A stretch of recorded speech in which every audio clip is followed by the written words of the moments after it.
to Asad and Mani and her team for making all of this happen.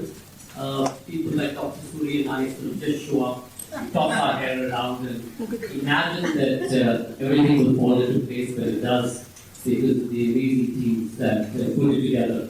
Welcome to this wonderful panel. And one of the things that we really want to look at, as I said earlier today, is what is this intersection between tourism, culture, and knowledge? And that's something that we're going to explore. And also, what is the contribution to a city? And I'm going to start with Makarand, who has been my hero for a long time. And perhaps some of you may know in Bombay that one of the several things that he did for Bombay is something very simple, which should be done across every place, every city, is that he made a park accessible to those with disabilities. So, Makarand, I just want to ask you to sort of touch on this to start. And what did that do to the community there? Where did you get this idea, which is actually a right and a duty of every municipal corporation to do? And now there's a High Court order in Delhi by Justice Basili, which made this law. But how did you come up with it before this, and what was the impact? Thank you, Sanjoy. Well, I think, it is being a part of the Municipal Corporation of Greater Mumbai. We've always deliberated on the many things in the House, but though our society is trying to be more and more inclusive, we somewhere leave aside or tend to forget those which really need that attention. And that's where, I've been over almost 15 years in the corporation, and I just thought that there are so many public parks, there are so many public spaces where we all visit, whether it's foreign tourists, the domestic tourists, we go, different places, public spaces that we all go to. But there's not much attention given to when it comes to the specially abled people. So that's when in the corporation I noted this proposal that every park in Mumbai needs to have a specially abled zone, or we have different equipments that are put in the parks for everyone. But there are these special equipments which are designed for specially abled people. So I think it is now more so in the corporation, this proposal will come up, and it will be a policy where every public garden, every public park in Mumbai will have special attention given to the specially abled people. This is obviously something that's vital for every or any heritage space, Dr. Suri. In Khajuraho, for example, which is something that you've been associated with for a very long time, there's an effort now to make the temples accessible. Again, what is it that we need to do to be able to keep the places clean, make sure that there are clean toilet facilities, make sure that there's access, and ensure the preservation of our monuments and heritage? And how does that relate, say, for example, in Khajuraho, you have a Lalit hotel. What's the impact? So, first of all, that hotel is called the Lalit Temple View because there's nothing between us and the temples. The temples, first of all, I have to say that they do lack the accessibility aspect completely. So there's effort being made, because they're all on steps. Please remember, most of our temples are built on steps. And therefore, for somebody who's on a wheelchair, it becomes extremely difficult to get there. So accessibility is of vital importance. Cleanliness is, of course, a very, very big negative that we have. However, I must say that the Khajuraho temples are fairly clean.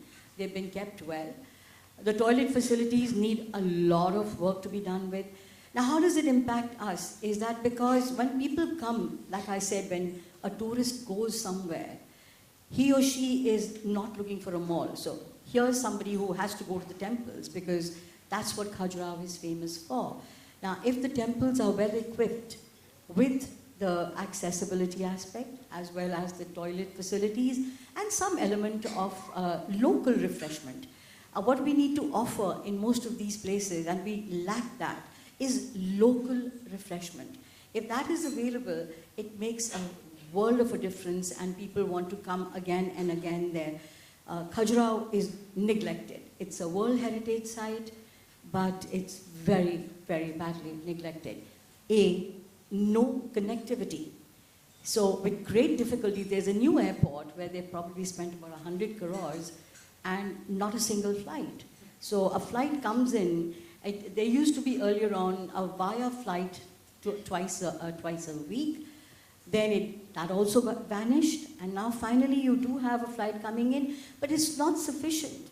You see, the roads are not so good. So, and even if you do come in, you have to go to Gwalior or then drive down, or Satna and drive down. But I think connectivity is of vital importance, and I really don't think that we should allow a World Heritage Site to go down like that. Khajuraho has the largest number of temples in a square kilometer radius, and yet we don't look at this as a policy requirement. What do we need to do to change this?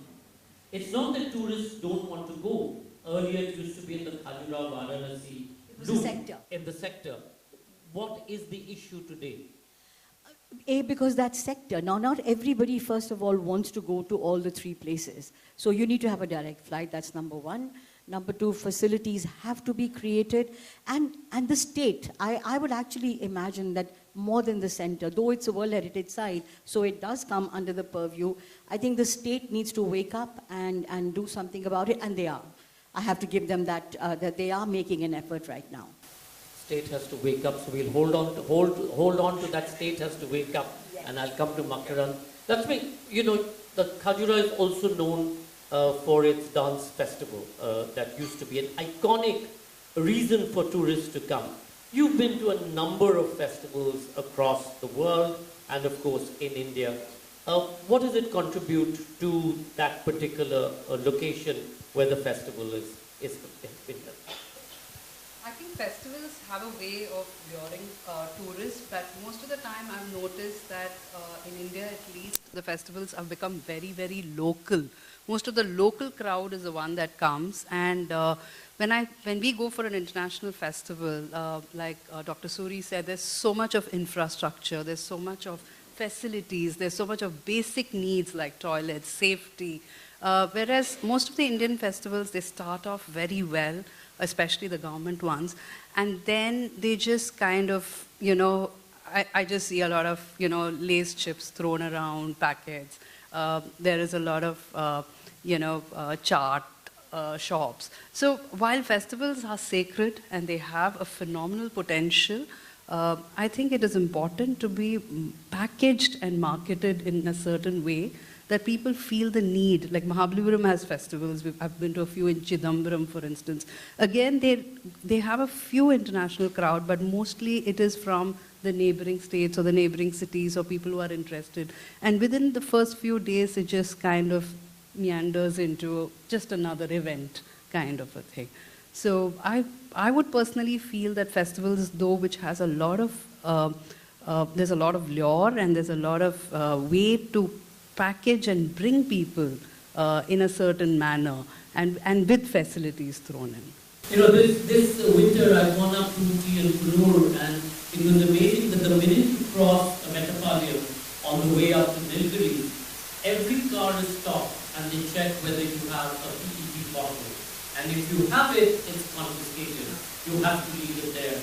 For the 7 days that we spent in Nilgiri, I saw a total of 3 Lay's packets, at the rally, and that's it. So this can be done. You can, in some ways, find ways to make this happen.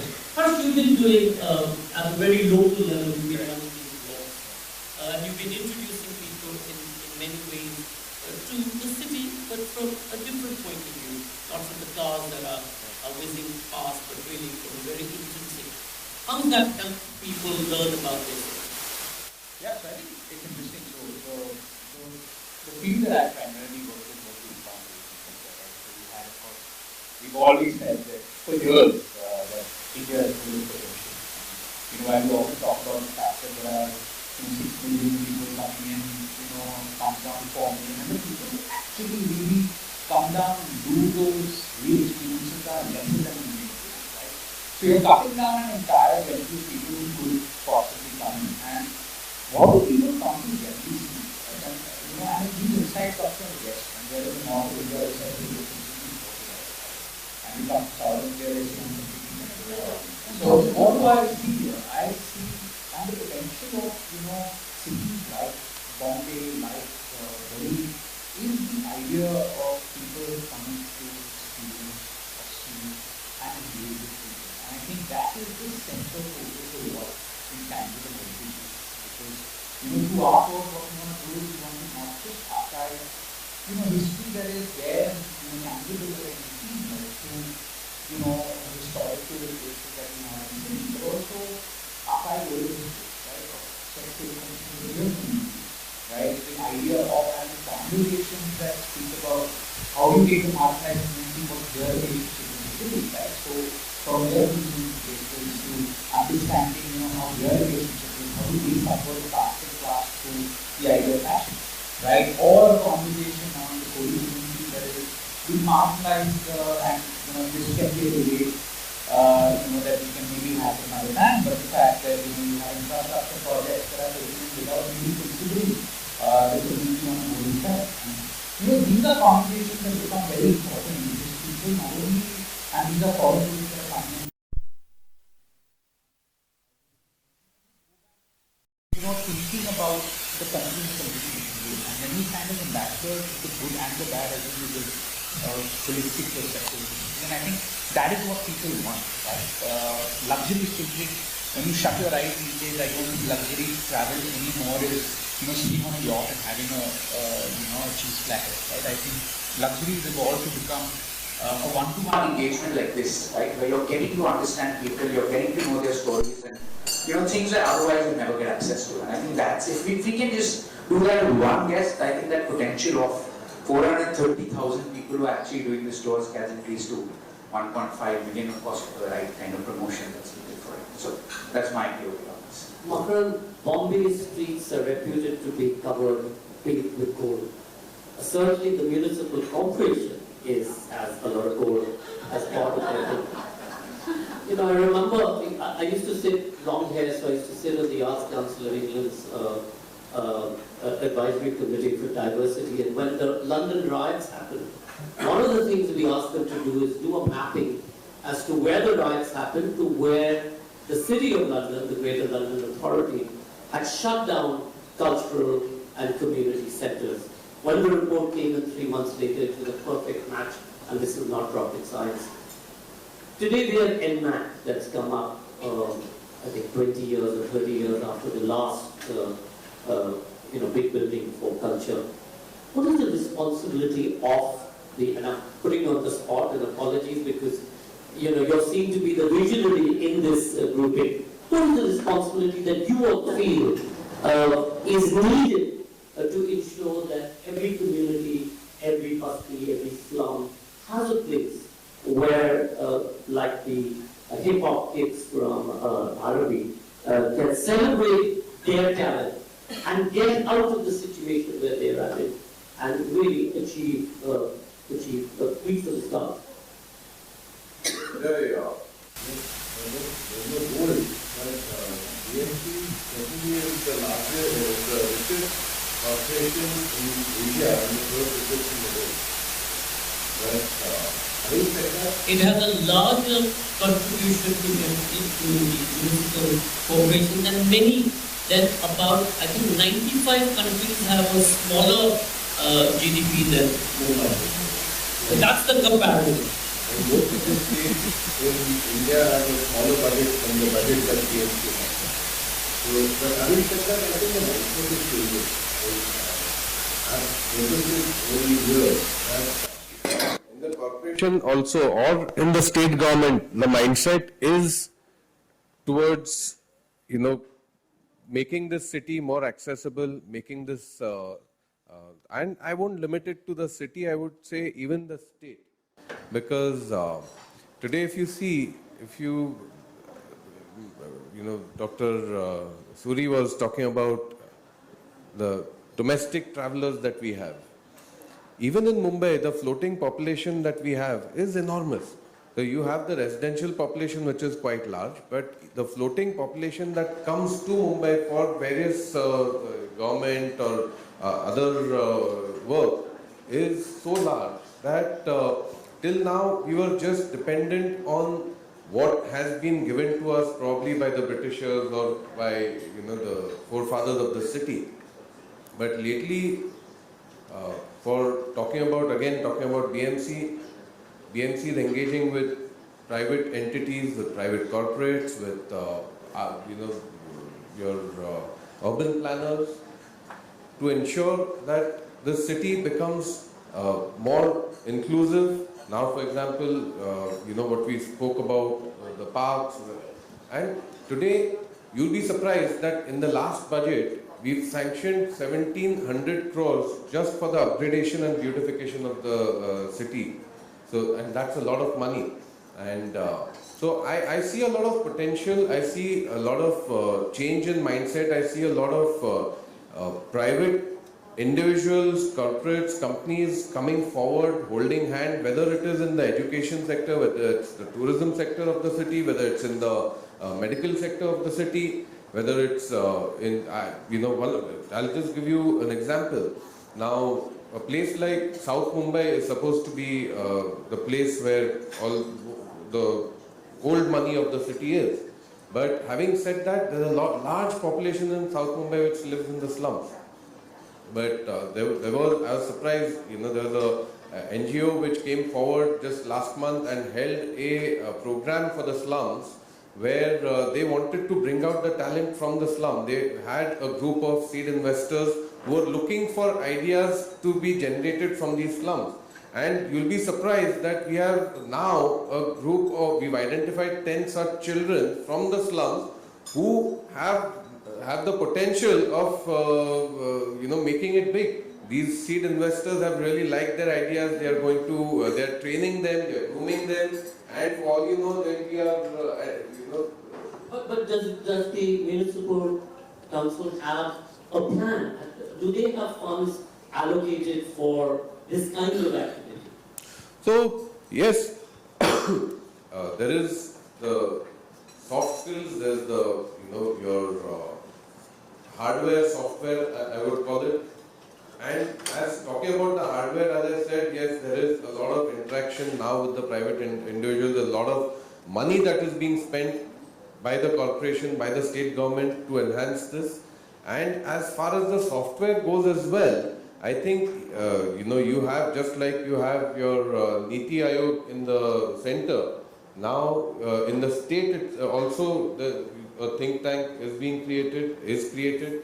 Likewise, in the corporation, so I'm looking at the center, the state and the city. If you see, all three tiers now have, in terms of the governance, you have think tanks that are being created. Even in the corporation, there are think tanks that are being created, whether it's for art, whether it's for roads, whether it's for medicine. So you have a lot of these committees in the corporation which have a lot of these, who bring that on the table. Mumbai has been known as a city of painters. Every billboard in the city in the earlier days used to be celebrating the film, which is part and parcel, like in Chennai. As I was driving in from the airport, all of these new flyovers, all of these new metro, digging things. Is there a possibility that we'll consider the beautification, working with these artists and artisans, not just the painters of the billboards, but local artisans who celebrate Maharashtrian traditional work to be able to beautify what is otherwise quite an ugly sight, which is a flyover? I think, Just a thought. Yeah, but believe me, your thought is already implemented in the corporation. So right now, the city is transforming. I repeatedly say that for the simple reason now, the billboards you're talking about, now that 1,700 crores, there was a budget spent, just to give you an example, there was a budget kept aside for digitizing those billboards, so which is again upgradation. But coming back to culture, coming back to local talent, coming back to how we can enhance the software of the city, I think it is in progress. So, our co-panelist mentioned about the fishing community. Just to give you, talking about taking it to the very micro level. Now, the corporation is spending a lot of money in upgrading the koliwadas of the city. The whole thought process in upgrading these koliwadas of the city is so that you have interaction from private people, from tourists who go there. The corporation is planning, to have these festivals, koli festivals, food festivals for kolis. It is basically trying, the government and the corporation is trying to bring out the hidden treasure that we have in front of the domestic and the foreign tourists. So likewise, now there's a policy where corporation is giving out food trucks to these communities. And like the colis, you have different communities, different artists. Now, Colaba is supposed to be, talking about one area of the city, Colaba is supposed to be the art capital of Mumbai. So the gardens in Colaba, which I was also personally involved in doing it up, but there are over 8 gardens and 8 public spaces in Colaba which encouraged artists to just come sit around, sketch, and all the infrastructure over there is being provided by the corporation. So I think there is a movement in that direction. Dr. Suri, last night when you flew in from Delhi, you stayed at your hotel near the airport and you invited us for dinner, and I said, there's no way of coming all the way there. Connectivity is vital. However, in today's day and age, we need to look at the safety of the planet. How do we marry these two? I mean, today we're creating highways across the length and breadth of the country, but some of them are obviously not quite working. In Himachal, we've seen, the collapse of much of the highway system there because of the ecological situation. What do we need to do to ensure that in being able to develop the cities, in being able to preserve cultural tradition, we are mindful of the need for being ecologically conservative? So of course now we are moving towards greener fuel, and hydrogen is coming up as well. Ethanol is another one that is coming up. So connectivity is vital. It's about what fuel are we going to use. And the way it's moving, there's a lot of e-vehicle movement as well. But for me, the question mark on e-vehicles is where is that electricity going to get generated from? So I think the hydrogen fuel, the ethanol, is going to be perhaps a better way of transportation. We should also encourage cycling. I mean, you've seen what has happened in places like China, in Japan, for example, where there are separate lanes for cyclists. And it's happening in Europe as well all the time, where we should encourage the single traveler, if he can travel, and if he can use the cycle as against a fuel consumption, it would help. But yes, it has to come back to the as green as possible of fuel, because without connectivity, nothing is possible. We have to go from one place to the other. So I think that's something that we should be focusing on. The centre is focusing on it right now. I know Mr. Gadkari is very, very into it. He himself drives a car which is fed by hydrogen, so that is the way forward. The E one is a bit of a question mark for me, because I'm concerned, where is that electricity going to get generated from? Well, mass transit systems is one of the solutions which they bring. Lakshmi, you've gone to both festivals in India, you've traveled abroad. What's the learning from abroad? What is it that we don't do or get right that they're able to do with some of their major festivals? So, most of the festivals I've noticed, not all festivals, for example, are mega festivals. I think we focus always on doing these huge festivals. Most of the festivals in abroad can be something as simple as a neighborhood celebration. They're small, they're sustainable, they bring the community together. There's always a festive spirit in most of these places. Yes, there are the big festivals like let's say a Burning Man festival, or where or the festivals in Spain where we would love to go. And these are of course marketed and it's promoted in a very big way. But personally, I'm a traveler who likes to revel in small, offbeat. Like I like to just disappear into little villages. Like I remember when I was in Hungary, from Budapest, we just took a train and went into this small little town, a riverside village called, I don't know, get the pronunciation right, but it's called something like Sventenre. And it's actually a village which is filled with artists and galleries, and they were doing their own local communion. A lot of galleries coming together, artists coming together. In fact, they have a bakery which is famous for their marzipan, and they have like a massive museum which is straight out of a fairy tale, only with marzipan. So you have like, scenes created out of fairy tales, and all of this is done by artists, and it's only by marzipan. And for a minute it looks real, and it looks too delicious too. So I think what we miss out in our country is the focus on little neighborhoods celebrating, little events which are happening. They are there, but it's very sporadic. Like Chitra Sante is celebrated in Bangalore, but it is just once a year, one road which is beautiful. It comes colorful. It's that whole road which is in the Kumara Park area. And I understand there are logistics, but why can't every neighborhood have a Chitra Sante once in 3 months or once in 2 months? Because the entire road is filled with artists on that one road. It's a pedestrian-free road, and it's been happening over the years. It's not a one-time event. Similarly, there are a lot of events where, where you could do, like I went to Melbourne recently, and it's not a festival, but the murals there. It's like you don't leave the city without seeing the laneways and the murals. It's almost like an integral part of the history of the city. Whereas here, barring a few neighborhoods, I think Bangalore started, Chennai has got a few, and Bhubaneswar has got, maybe wrong, maybe Goa has, Delhi of course has. But I don't think there are enough of art districts. So when you say festival, I'm looking at it more as celebrations across every city, art districts, smaller units, sustainable, bringing together a lot of cultural, and making this a regular event, which eventually not just about, forget about domestic travelers. I mean, in Bangalore, like I don't travel. I can't go to Sarjapur from Bangalore because I'm going to get stuck in Silk Road Junction for the rest of my life. But if there is something interesting, I would definitely trek 20 kilometers to see that part of the city. So I think cities and villages and towns around cities can imbibe festive spirits, which happens a lot in international destinations. Art district. Calcutta, for example, during Durga Puja becomes an art district. Durga Puja contributes 33,000 crores to Bengal's economy for that 1 month, the largest contribution of any activity. You've got Ganesh Chaturthi coming up pretty soon.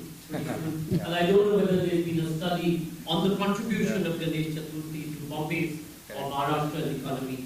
But do you do a tour taking people from one pandal to another? Yeah. But via foot because of what So the only economy that we know of is how much a pandal makes, right? And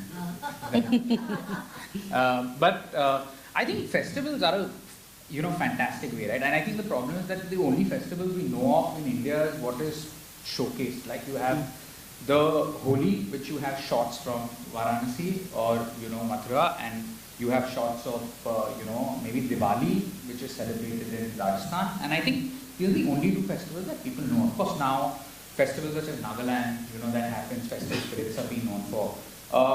Before I get into your question, I just want to say that what kind of length is there. So, like, I don't know how many people know, but on the day of Raksha Bandhan, we had Narli Purnima, which is a festival of the Kolis. I think it's the most fantastic festival to see, but no one has an idea because the fishing community is starting their fishing season, right? So it's an integral part of this city's culture. So if we have to showcase it, I think that is something that needs to be celebrated, like Ganesh Chaturthi. So, and Ganesh Chaturthi, you don't need to start Ganesh Chaturthi tours on the day of Ganesh Chaturthi, right? You have artisans that fly down from everywhere. So just to see the artists at work is a tour in itself, right? And it just gets into a conversation not just of what the artists are coming in. You can talk about so many factors, migration, right? Gig economy with these artists. You can talk about sustainability, whether you're using sustainable products or not. So conversation just in festivals can go to so many levels. There is a potential. We do a walk in Lal Bagh that starts off, of course, because the monsoons, Ganesh comes at such a time that you have the least footfall among the foreign tourists. But can we, encourage that? Why not? If you have a way where we can create like a pandal trail that's curated in a way where you have, say, special access into spaces, right? And that only helps in economy. If you have a special access which you can pay a little extra to enter a pass to see, right? Like, those miss the queue kind of tours that you have to go in, maybe that can really help. A lot of people might be encouraged to enter because, let's face it, operationally it's a nightmare. For someone who does operations every day, just to tell people, listen, we need to prepare like a lot in advance towards it, does get. But if we have operational feasibility, then why not? I think it's a potential, and it's not a one-day festival, it's not a two-day festival, it's a 10-day festival. So the amount of money that you can make, it's longer. It's longer than most festivals in India. So your potential and the fanfare and enthusiasm just grows. So you can actually create such wonderful stories around it by doing workshops, integrating conversation, integration, of course, pandal hopping to, the works. Modak making, why not, right? Right, you spoke of the museum of it. We should have a museum of Modaks, I think. It's the most incredible sweet control. For those who don't know, Modak is basically I'm just going to English. Yeah, I'm just going to Englishify it so much, like calling the vada pav an Indian burger. You're going to really be angry with me at the end of it, but it's like a sweet dumpling, right? That's primarily rice flour traditionally, and the beauty about that is that you put it in, and like a dumpling, you actually seal it with hand and you steam it, and you eat it with toop or ghee. Yeah, it's like a momo. Right, and you eat it with toop or ghee on top, and it's generally celebrated and eaten there. So the potential is vast, and I genuinely think it's something that we should. If I may just add, sorry, I'm interrupting. No, so since we're talking about Ganesha, yesterday, not many in Bangalore know that there is a pottery town in Bangalore, and these are people who've been living in the city for, I think, decades. There's a small community, and they speak multiple languages, and they are the ones who are the custodians of making the Ganeshas every year. And so we were talking about that 10-day, I think the story begins much before, a month before, when they start making. I mean, it's very messy out there, and every time there are pots and pans, and there's houses, like 4-story houses that I saw yesterday, filled with pots lined up on their balcony. And it's incredible, just going there at any given point of time. You'll only have to walk through the lanes. And during Ganeshas, it just becomes so colorful because everybody's painting them, making them. I don't know if you've been to Kazipur, which is near Aurangabad, which is really where it's a paper mash. Paper, and that's where Akbar's Farman to the East India Company was first done. The paper was done then. But Makarand, coming back, so much of potential. Bombay, I'm coming back to Bombay again because of you. Bombay is really known for 4 things. Bollywood, film industry, number 1. Number 2 can be Ganesh. Number 3 is Mazagon docks and the fishing and all of that. And of course the Navy. The Navy's presence was always very strong here. And yet you don't have a maritime museum. Nitin Desai sadly passed away, but he created his wonderland for Bollywood, I think 90 or 100 kilometers outside of Bombay. You don't have Universal Studio stages where tourists can come and walk through it. There's been such a huge demand apparently where people want to see. I mean, they go to Switzerland to see where, whatever that movie is, what's it called? What's the big? Shot. So what stopped perhaps you all from looking at this as another way of increasing, most importantly, increasing the revenue? Every tourist who comes in pays GST, part of it comes to you, pays a tax, some of it comes to you, pays an extra hotel tax, God knows where there goes to. I mean, yesterday Sudhir and I were calculating that 50% of everything we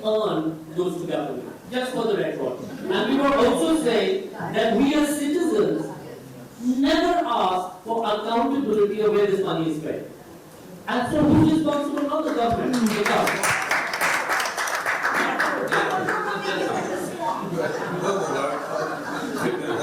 Honestly, believe me, I don't have the mandate or I'm not the counsel for the government or the BMC. But as a resident of the city, let me ask you a question. How many of y'all have been to Bhaut Adilat Museum? Wow. Clearly they have finished it. But my request to you all, though, the reason, or for that matter, Chhatrapati Shivaji, Vastu Sangralaya. So my request to you all. Wrong crowd. No. Right crowd, I'll tell you why the right crowd is, like, you would agree with me, that most of the people in this city, who live in this city, may not have been to Bhaut Adilat Museum or the Vastu Sangralaya at Regal in Colaba. But since you all are here, you all can partner with the government, you all can partner with BMC, and you all can actually ensure that at least 20 people who you know who have not been there go there. The reason why I'm saying that is, once you go there, you'll realize how beautifully it is done. The architecture, the maintenance, the facilities, and it's sad, but it's not brought out, good enough or well enough to ensure that it reaches to those people who can come there and visit. Yes, of course, there is potential for more, no doubt about that. It's never enough because any city is evolving.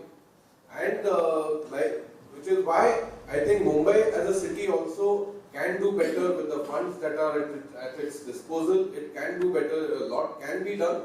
But my request, using this platform, this forum, is, believe me, government and the BMC is there waiting for you all with open arms.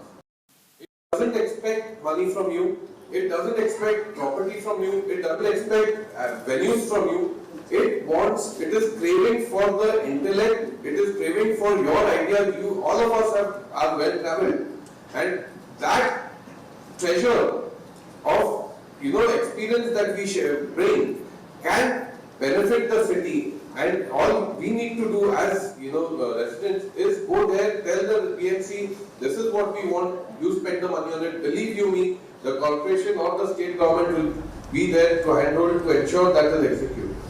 I do have one thing. That's amazing. We've just one second. We've got Tim from NMAC and we've got Bruce from NCPA.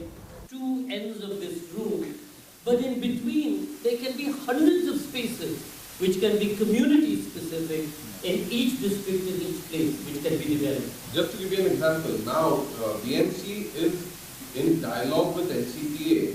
Because BMC wants to spend money, like you go abroad, you have squares, you have community spaces to come out where people can actually, there's no car. Our city is, or not only our city, but our mindset about city planning is off track. Cities are not meant for cars, cities are meant for pedestrians, cities are meant for people to come out and interact and exchange ideas. And which is why BMC having understood that, is now engaging with NCPA to ensure that a huge part of Narwekar Point is kept off bounds for vehicles. It wants to make a huge square there. A huge amount of budget is on the table there. And they have come to NCPA asking them for ideas that, hey, y'all are here, this is your backyard. You tell us how this can be done. Bruce, your program which NCPA, what's it, NCPA in the Park? That's one thing that you should speak to Makarand about and discuss how that's possible. They've been doing it. That's here as well, and across the city, as a way of engaging with more people and taking arts and culture out to the park spaces as you've just been discussing, and taking events with Indian dance, music, Western classical music, spoken word, and we've already done 5 such events. Places like the Bridge Bandstand at Banda 4 and also in Dada as well. We did huge events there that were attended by thousands of people who all attended for free. As a way of energising local communities and a way of taking arts and culture out from Narwekar Point and across the city. So that's something we've been working with the BMC on, and the education initiatives as well. So things are happening. Sorry, Harsh, you go ahead. I was going back to the old world, which is Bollywood. I think being in the inbound sector, I think the affinity towards that is so much. And I want to actually give kudos to the government here in terms of the National Museum. See a raise of hands here. How many people have been to the National Museum in the cinema? Right? And you suddenly see very few hands because go see it. I think it's one of the most incredible museums to have come out. How many people know of it? How many people know of it? Yes, it's a question because, yeah, and I think you're right. I think that's the thing, and I think that is where we come in. And I'd be more than happy to chat about it because I see a lot of synergies here because there's great potential. I think Bollywood, everyone knows Bombay for Bollywood. If we can create something that can really bring that through, you've got the most incredible Art Deco theatres here. You've got some great history. I mean, the stories around them are incredible. So, I genuinely think that there is just so much to explore with Bollywood, and we are not even leveraging a little bit of it. Yeah. Tim, have you all started doing a study in terms of the contribution that you all will make to the larger PKC area, and also the number of people who come in, tickets sold? I know it's still very, very early days, but is that a plan to be able to look at the contribution that BKC will make? Yes, so we've started studying that and looking about the synergy between what we're doing with our centre and what's happening in the other buildings around BKC. And we have another couple of facilities as well which are nearby, and how we can interrelate between those and working locally with those other agencies as to how the different agencies work together, how we interrelate, how people move between them, how we can use data to interrogate that. And also how we can just bring the artists out from the theatres there. Environments they can go to, so taking those artists out to schools in the area, taking them out to the outdoor area. We've got our square as part of the facility that we invite the public to, so that they can experience some of the culture, meet the artists, find out what's going on. As Bruce was saying, doing that for free. So that there is the price barrier, there is the kind of elitist tag to what we're doing. Like I said, it's early days, we only opened in March, so we are finding our way with that. But actually, some of that is giving us some of the richest feedback, some of the richest set of ideas that we're getting from people, inputs they're giving us, advice they're giving us, ideas they're giving us. It definitely pays to get out from beyond the rules. Dr. Suri, yeah. Next meeting. Let me come back. I have a question about opera specifically. Dr. Suri, Broadway contributes $12.7 billion of additional spend because of the theatre district and the entertainment district, contribution of hotels, etc., extra room nights that people come and stay. Why isn't this sort of idea caught up in the larger tourism and creative space? What's stopping any of the big cities, the Bangalores, the Delhis? I mean, we're seeing this development in Bombay. Hopefully, we'll see two new big developments in Delhi with Sunil Manjal's contribution, new space, as well as Kiran Nadar's new space. But what's stopping the tourism sector looking at this seriously and saying that if you do not create entertainment opportunities, people won't stay an additional night. If you do not stay an additional night, hotel revenues won't grow, restaurants won't do that kind of business, and everything that goes around that. Isn't that the crux of what we need to do together? Completely agree with you. As a matter of fact, I mean, people go to the morning to come out to meet you. Now, you don't need to stay behind. You can either drive or there's the Taj Express that takes you and you go and you come back.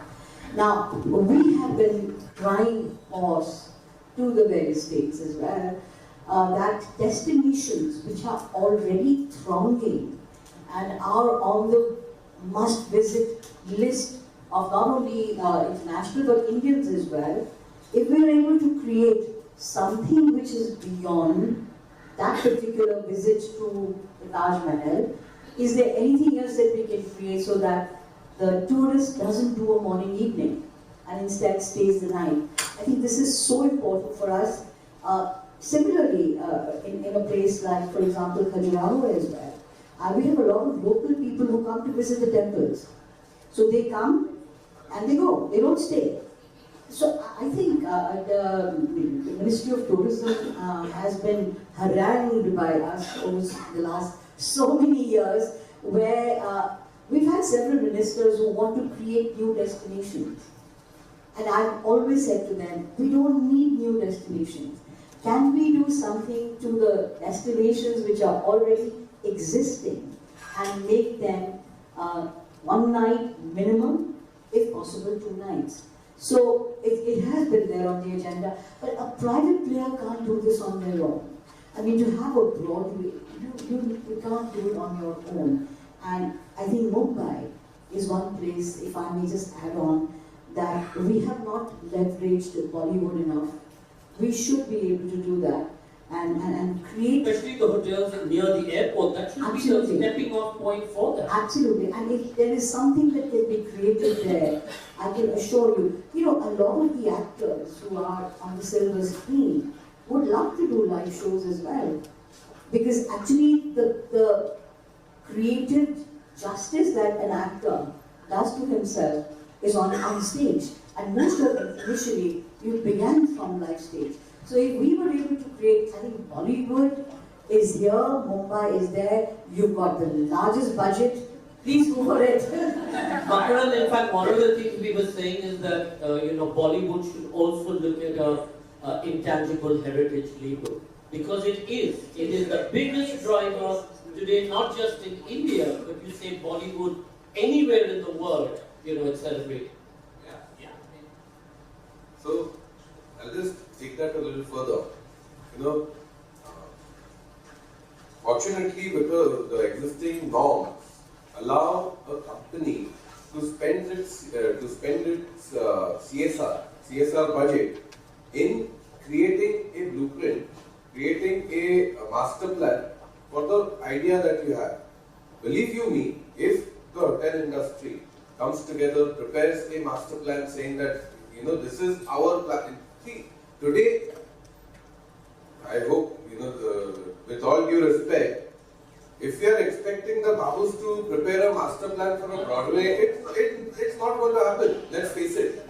So it is us who have travelled, who have that experience, who have that knowledge to come out with and the funds are there. The government is giving you tax exemption. You are in the industries is giving tax exemptions to come out with ideas, to come out with master plans, to come out with a project. Government is there to spend the money and handhold you. And believe me, you're absolutely right that we should and we must do a lot more to ensure that these native industries that are there, which are in Mumbai, should be brought out a lot more. I need to show of hands of how many people think that Makarand should be the poster boy for BMC.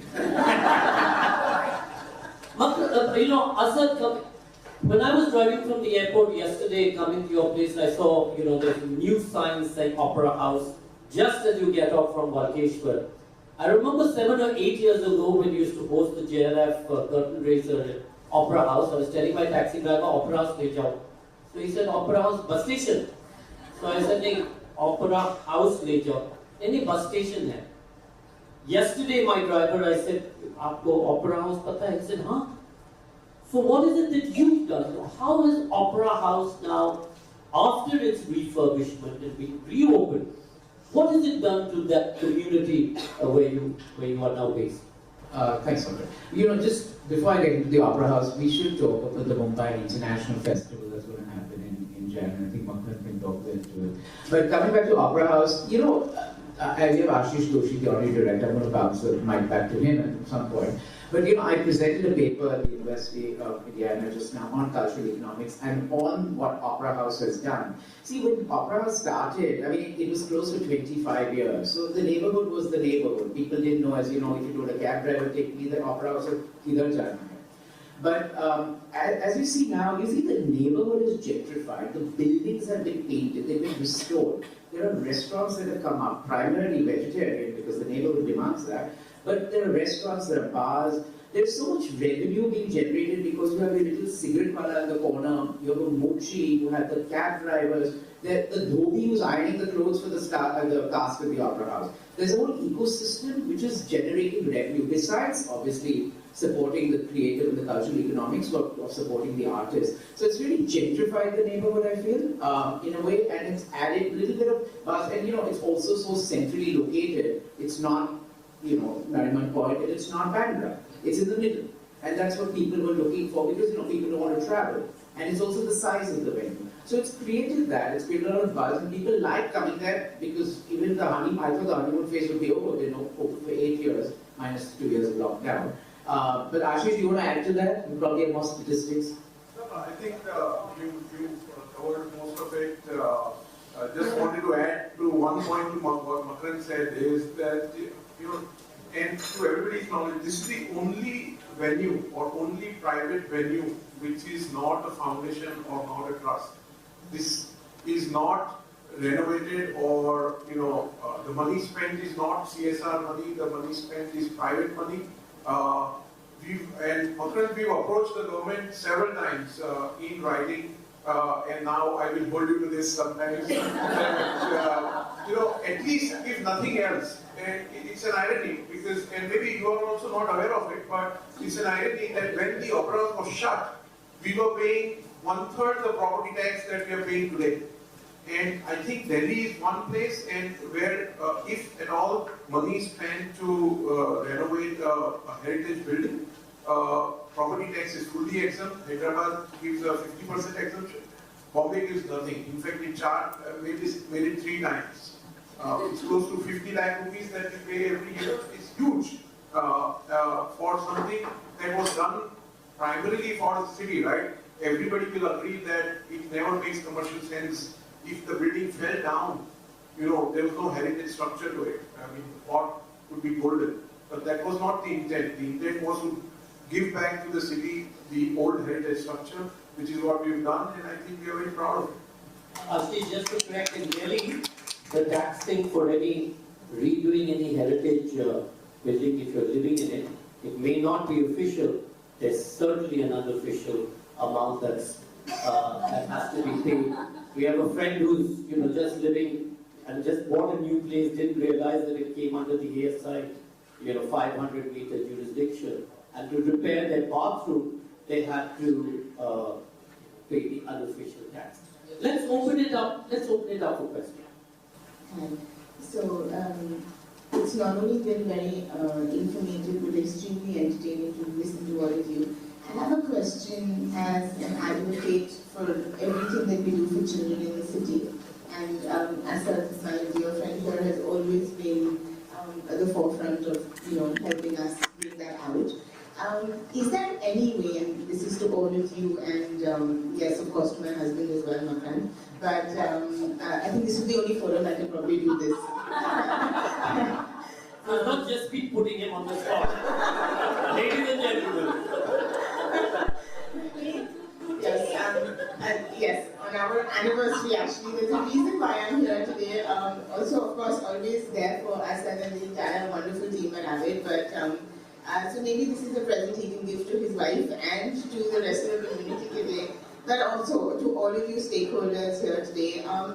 How can we actually make teenagers, children a part of this whole cultural exercise? Because I think if we want them to be, like in any other field, the torchbearers of anything that we do today, why are they left out of this? Why is there not something happening for children that they can be a part of? Because there are various children artists out there, my daughter included, who's always sitting with, now maybe an iPad and a pen, but she's also with her paints, and we are struggling as well to find an avenue and a platform for her to showcase what she's doing. So what can we do for children? Fantastic museum opening. Actually, it's a very fantastic museum opening. Yeah, there is.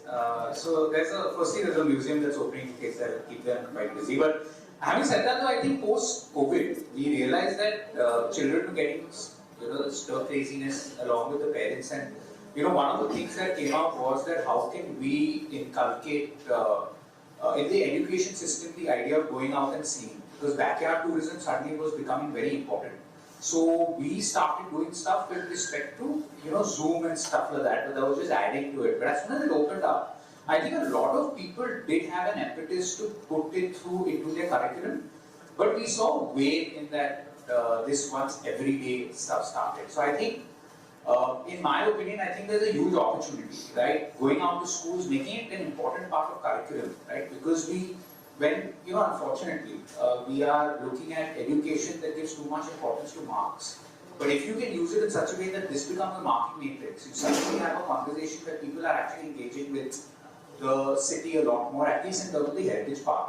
And to make it interesting, right? I always believe walks are great, but I think when someone takes back something, right, it suddenly elevates the experience. So why not mix a walk with a workshop, right? Where the kids learn something, there's an exchange that happens, and then suddenly it just doesn't remain a very passive way of community exercise, but it becomes a way where we are all exchanging ideas even at that age. So I think that needs to be part of curriculum, I think in every class or Can I just add one thing there?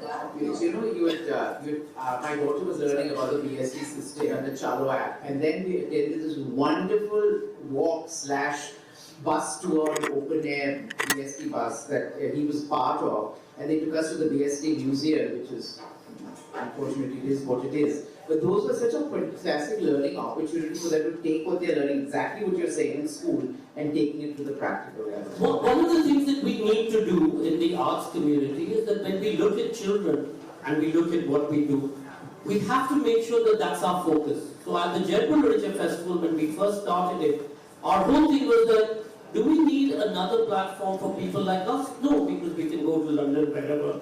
We need a platform where people who don't have access come. Today, 87% of our 500,000 people who come through the door are below the age of 25, because that was our focus. And what did that result in? Like yesterday, Seema from Pune, a mother from Pune, called me to say that she'd been coming to the festival with her kids, and her 7-year-old son has now been published. This is not unusual. Vidhu Vinod Chopra and Anupama Chopra's daughter Zuni, when she was 11, wrote her first book because she'd been coming with her parents. If we, as responsible citizens and parents, want our kids to be involved and move away, what's in India especially, you ask a question to a parent, shut up, watch your phone. You ask a question to a teacher, shut up, get out of the class. You ask a question of government, shut up, go to jail. Can we please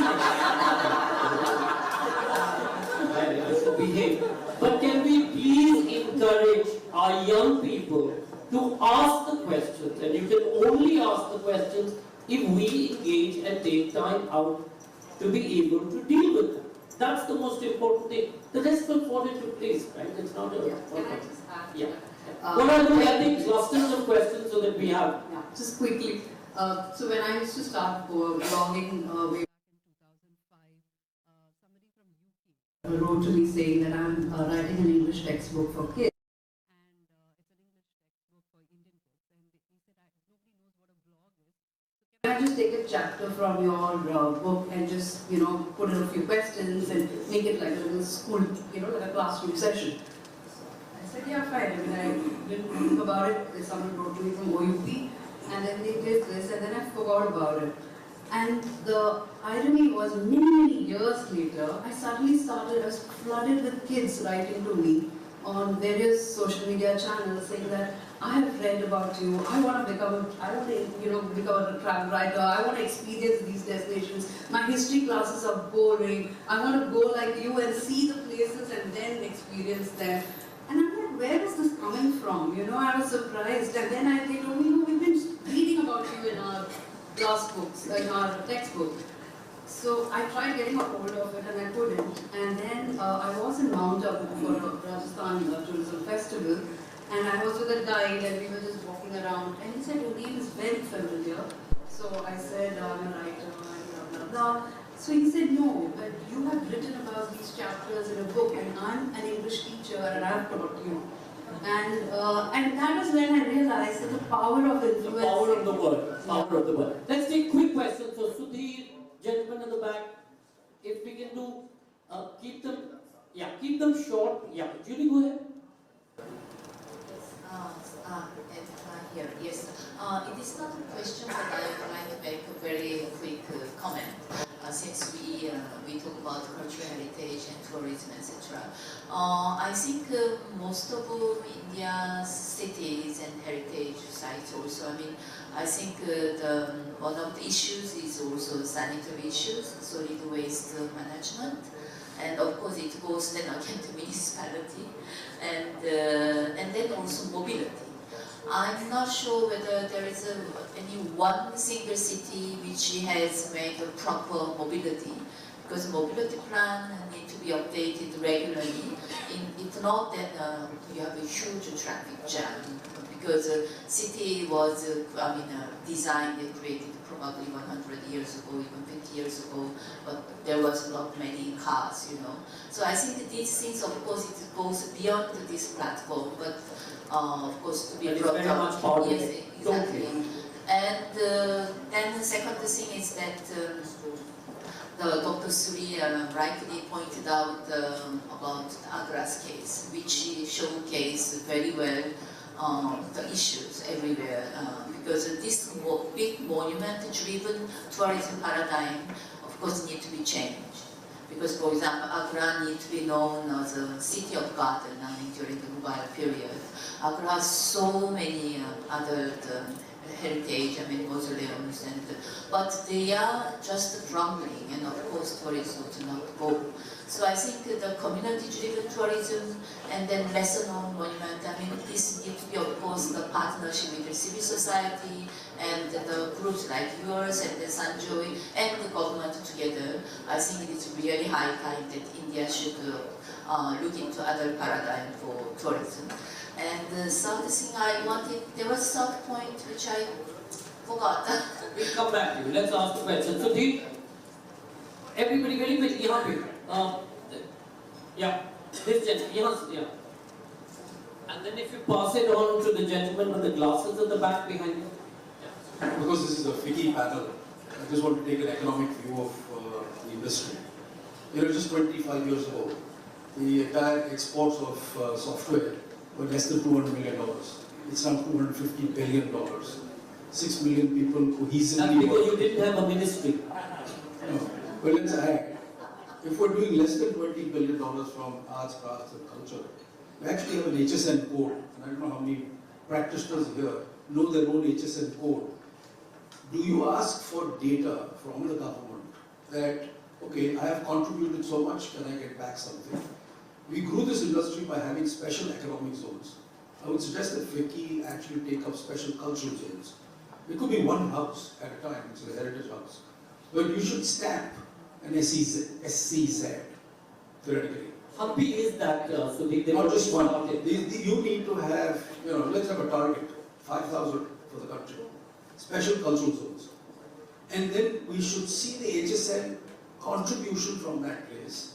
And then ask the government to give back that for continued effort.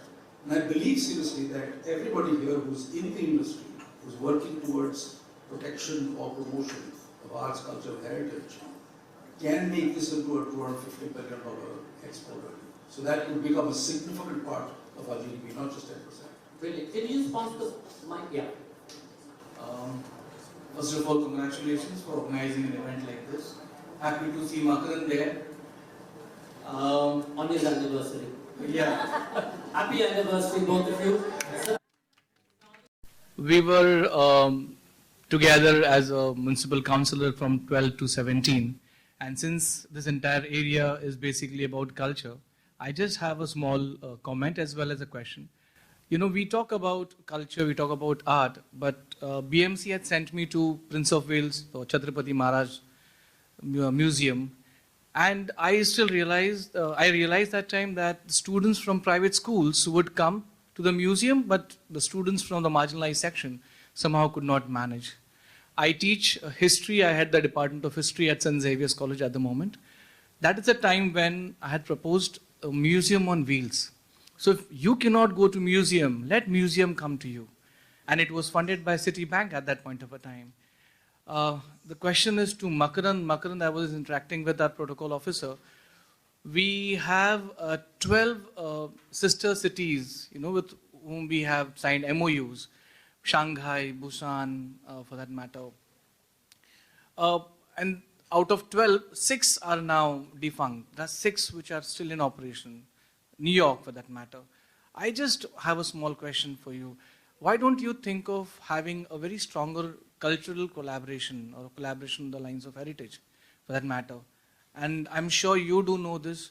2015, we had approached BMC Commissioner at that time, Ajay Mehta, and I wrote a letter to him. I said, why don't we have a policy on the preservation and conservation of heritage in the city? And I'm sure the forum should know this. As per the 1888 Act, we do not have a policy of that. And that time, Ajay Mehta, in fact, had sanctioned 5 CR for only the preservation. Why don't you think of reviving this entire sister concern project and also have a head open only for the protection of cities' heritage? So hold that. We take one more question. At the back, right at the back. And then Hello, I just wanted to talk about the aspect of collaboration because in India we have many people doing many things like the festivals that she said, but these organizations are too nascent in this entire ecosystem. The ecosystem is still not built, and if we start to compete when the ecosystem is not built, we are cutting each other out. Even before there is an environment created for us to compete. So like in BKC, Bandra Kurla Complex, there are institutions of history there. There's a diamond center. There's a stock exchange. There's a that's the new Geo Convention Center which has come up. But they don't collaborate. They just do things on silos. If they can create an ecosystem in BKC of culture and then start to compete, it will be much better because then, the whole city can then have a good ecosystem and then you have these competing players doing like what Avid is doing is great because it's collaborating with so many organizations rather than everybody doing their individual thing. So I think that has to be scaled up rather than... It needs to be revived. It needs to have a, fresh, it needs to be looked at differently. But there are a lot of things that need improvisation and change is the only thing that's constant. Change is good. So I think having, hopefully in the corporation also there could be change in mindset, change in way things are functioning shortly. Thank you. Let's take some questions. Just going back, the interesting thing, going back to Tim and your point, in the UAE, Sheikh Nayan had asked me to come and inaugurate their festival, opening of their year's festival. You know where they set it? At the stock exchange. And when I asked him, I said, why did you do that? He said, culture creates wealth. The stock exchange is where the wealth gets deposited. We need to have an association. It was very interesting the way they were thinking, and I think that's something we need to look at. Please go ahead. Yeah, 1, 2, and 3. And a simple question. I'll come to you. If the gardens are culture and creativity enablers, why are they not accessible throughout the day? Why are they accessible throughout the day? I'm a researcher and a daughter of Civil. So every time I go to a place, I do recognize it. I was just wondering if the local community is involved, say in adding a disability aspect, littering aspect, or ecology. So if you educate them, it would be just for the time being, but if you involve them, can it be more sustainable is my question. So can we involve local communities and can parks be open through the day mission? I speak as a native who's been born and raised by the city. Now, my experience has both realities. As a person who travels, as comfortably by the local train, as well as by the public transport. I've seen the city shift from Fashion Street opposite Bombay Gym to Hill Road where I live very close by. So, last week, I needed to rush into town and my only survival mode of travel is train. There was this entire harbour line wherein you can barely breathe. The stretch is so overwhelming. There were hoardings that you're talking about, Sanjay, if you want a real view of it, you have to stand on the platform where there is no other. Now my point is, this is a city that is bursting to seams. It still has a tremendous potential, be it the Ganesha Festival, be it all the programs that corporates and private individuals take up, say the BDL, say the ROH, which is the crown and which has made it accessible. And if you take it closer home again, I have Shah Rukh Khan who blocks my entire walk on bandstand. I have absolute no intention of going out anywhere after 7 in the evening, leave alone on the weekends. So with all these factors, is it possible for us maybe to extend that room night we're talking about, the night stay, by having an itinerary where the modaks, the Kuriche modak could be made somewhere near Pratapgarh Fort.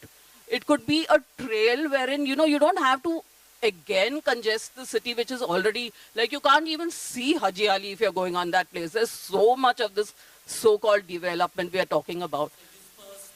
Dispersed tourism, yeah. Huge amount of digital displays. It causes visual pollution, and just see that level of emission, level of effect it will have. I don't want to go too much detail, but it becomes very important to make sure that while we enjoy this thing, we don't create more pollution.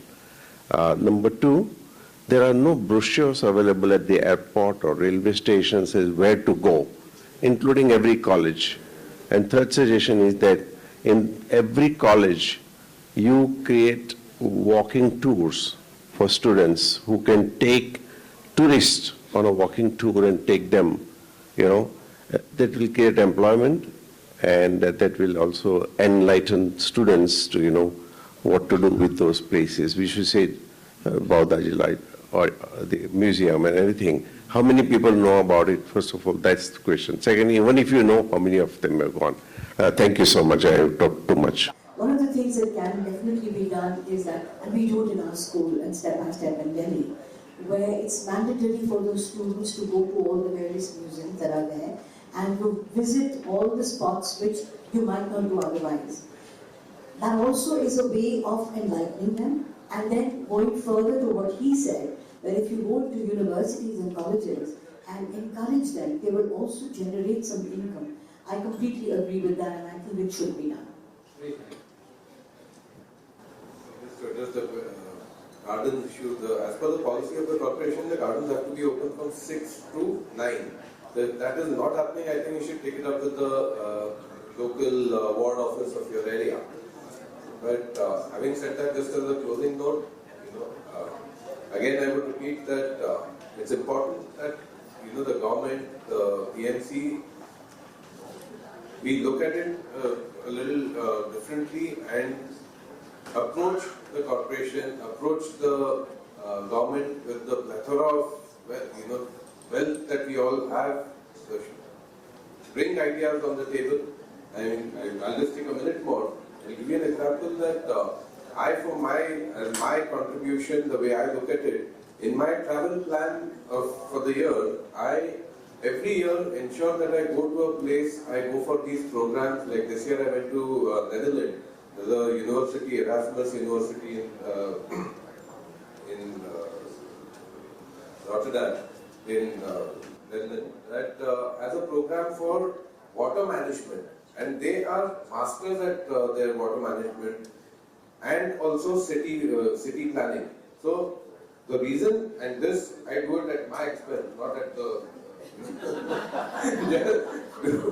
but the idea behind doing that is that I can, fortunately I took, being a practicing lawyer, I decided if I have to make any change in my city, I need to be out there, I need to get into the system to do something about the system.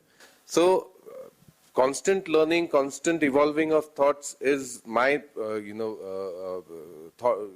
idea behind doing this. But for y'all, my request is come forward, approach the government, approach the BMC with whatever ideas y'all have. If they are practical, if they are doable, I'm sure today the government is on a mindset to handhold you and ensure that it is executed. Brilliant. Thank you. Yeah. So, I'm not. I just want to add by saying I think, I think tech can play a great platform, right? We spoke about collaboration, and I think a lot of people don't talk about that aspect of it with the government, for instance. I think the utilization of tech to have people such as us on a platform, right? I think you mentioned that, that it's very, very scattered as an industry.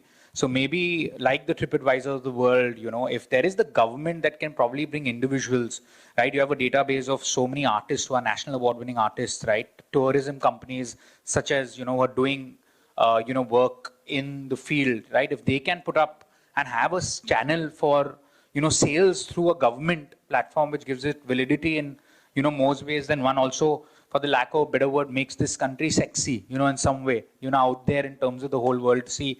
And I think that's one of the ways that we can, really leverage tech in a way. So, yeah, that's my contribution. So I always believe in this one thing, that people make places. And I think storytelling plays a huge role in taking any initiative forward. Whether we do simple night markets in a city, or we decorate our local spaces, or we celebrate our artists, or we do digital, and we bring the stories of artists and artisans from all over the world, or all over the country into the fore.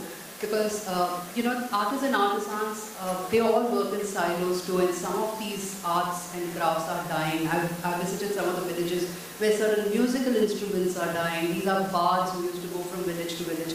Puppeteers are dying. So these are crafts. There is a particular flower, a weaver who weaves a particular garland, and it's called, in Tamil Nadu, it's called Manikam Malai, because it is done in the form of rubies, not literal rubies, but the colors look like rubies, and it is transported from Nagarkoil to Trivandrum, if you know the distance, every day. So these are little stories that are lost, and we need some way to bring these stories out. And like I said earlier, packaging and storytelling is the only way to take this. Technology. Yeah. Get the stories out.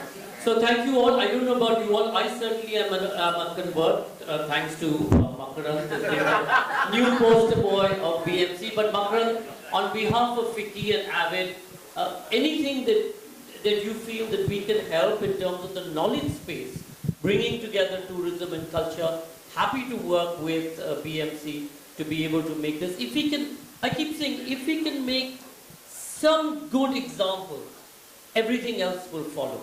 But we really want to and must make these examples today. Money is not an issue anymore, as we're seeing more and more taxes you take from us. But, hey, thank you, Lakshmi, Harsh, Makarand, Dr. Suri, on behalf of AVID and FICCI and everybody. Thank you all for attending. Thank you.